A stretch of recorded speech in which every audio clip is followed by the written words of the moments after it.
நம்மளுடைய உடல் அதிசயமா அமைஞ்சிருக்கு.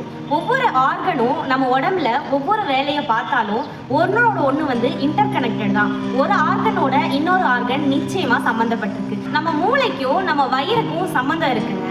நம்ம என்னதான் யோசிச்சாலும் அது வயிறை பாதிக்கும். வயிறுல ஏதாவது கோளாறு இருந்துச்சு அப்படின்னா நம்ம மூளையை பாதிக்கும். நம்மளோட குடல் ரெண்டாவது மூளை அப்படின்னு சயின்டிஸ்ட் எல்லாரும் சொல்றாங்க. நம்ம குடல்ல 10 கோடி நரம்புகள் இருக்கு.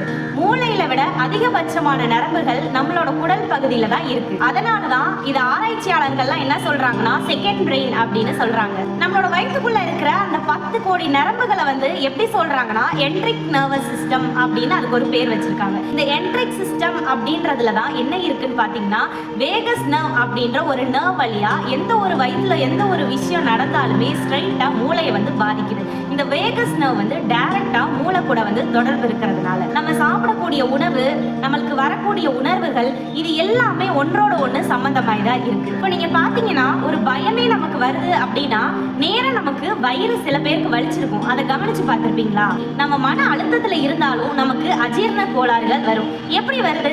குடல் வழியா மூளைக்கும், மூளை வழியா குடலுக்கும் இந்த இன்ஃபர்மேஷன் பாஸ் ஆகுது.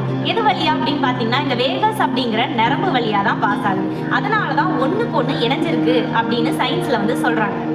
ஒரே நேரத்துல நம்ம குடலும் நம்மளோட மூளையும் உணர்ச்சிகளையும் உணவுகளையும் பகிர்ந்துக்குது அப்படின்னு சொல்லலாம். இப்போ மன அழுத்தம் இருக்கு அப்படின்னா நம்ம மூளையில ஒரு ஹார்மோன் சுரக்கும். அதுதான் ஸ்ட்ரெஸ் ஹார்மோன். அதுக்கு பேரு கார்டிசோல். இந்த கார்டிசோல் சுரந்துச்சு அப்படின்னா நமக்கு அஜீரண கோளாறு ஏற்படும். எப்படி அப்படின்னா இந்த வேகஸ் நர்வ் வழியா அந்த கார்டிசோல் என்ன பண்ணும்னா வயிறுக்கு, நம்ம மூளைக்கும் நம்ம பிரெயினுக்கும் கனெக்ஷன் இருக்கிறதுனால அது இந்த பாதிப்பை உண்டாக்குது. இந்த மாதிரி மன அழுத்தம் இருக்கும்போது நமக்கு செரிமான பிரச்சனையும் வருது. அதே நேரத்துல நம்ம வயிற்றுக்குள்ள இருக்கிற அந்த நல்ல நுண்ணுயிர்கள் எல்லாமே பாதிப்படையுது. அதனால குட் பாக்டீரியாஸ் எல்லாமே நம்ம வயிற்றுக்குள்ளேயே செத்து போயிடுது. இப்போ நம்ம குடல் நல்லா இல்லை, நல்ல செரிமானம் ஆகலை அப்படின்னா ஸ்ட்ரைட்டா நம்ம மூளைக்கிட்ட போய் சந்தோஷப்படுற ஹார்மோன், மகிழ்ச்சிக்கான ஹார்மோன் செரட்டோனின் அப்படின்றத கம்மியா சுரக்க வைக்கும். அதனால நமக்கு மன அழுத்தம் வருது. இந்த செரட்டோனின் அப்படின்றது கம்மியா சுரக்கிறதுனால நமக்கு கோபம், கவலை இது எல்லாமே ஜாஸ்தியா இருக்கு. இப்போ நம்ம குடலை ஆரோக்கியமா வச்சுக்கிட்டோம் அப்படின்னா நம்ம மூளையும் ஆரோக்கியமா இருக்கும், நம்ம உடம்பும் ஆரோக்கியமா இருக்கும்.